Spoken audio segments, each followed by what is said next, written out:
Jay, what do you call the last person in the class to graduate from medical school?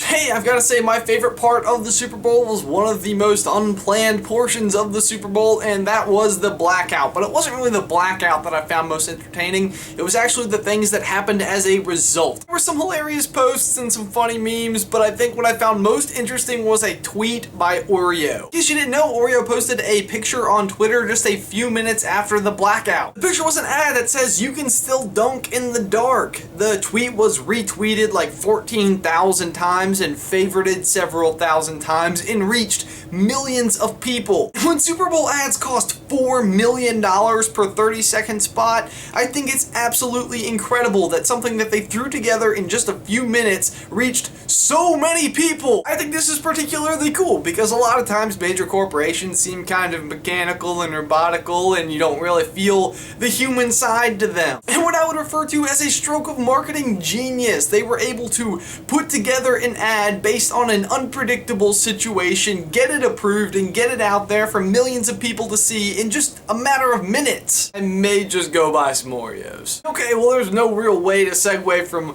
Oreo ad to motivational theories, but I'm going for it anyway. Hey, today I want to talk to you about a motivational phenomenon that I fall victim to in just an extraordinary way. I'm sure that there's some type of textbook definition to describe what I'm going to talk about today, but I just refer to it as contextual confidence. I define contextual confidence as the heightened or lessened ability as a result of relative ability.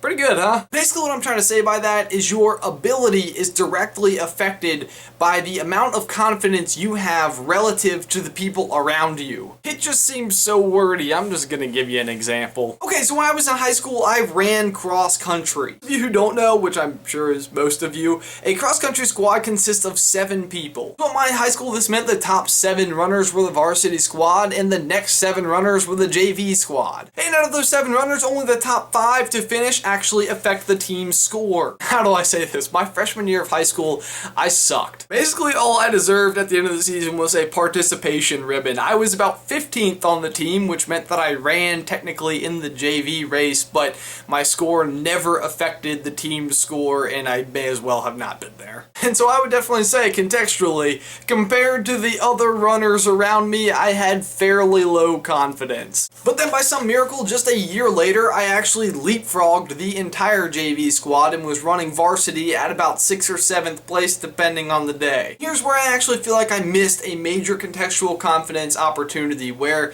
if I had been the top of the JV squad opposed to the bottom of the varsity squad, I actually would have excelled as a runner more because I would have been the best of the JV team. Because I was actually now running times that would win the JV race, but because on my team I had actually reached the point where I was technically on varsity, I was once again at the back of a pack, just a slightly more prestigious race this time. So now once again I was essentially the last guy on the team, and compared to all the other guys I had fairly low confidence. Basically what I'm saying is that I believe that I would have run a faster 3.1 miles on the same day with the same preparation if I was at the front of a JV race opposed to at the back of a varsity race. Yeah, I certainly don't know, but I kind of feel like the mentality of coming in first would do a whole lot more for me than the mentality of coming in 60th. And I am certainly not aware that cross country is not necessarily the most relatable topic in the world, so for my question of the day, if you are applying to colleges and you get accepted into the local state school of your choice and Harvard, long term, do you think it would be better to graduate the top of your class at a local state school or just the middle of the pack at Harvard? And lastly, I want to give a big shout out to Justin Yun, a local Super Carlin Brothers fan who drew this awesome Super Carlin Bowl trophy for our 160th video. Thanks, Justin. You just watched Super Carlin Brothers.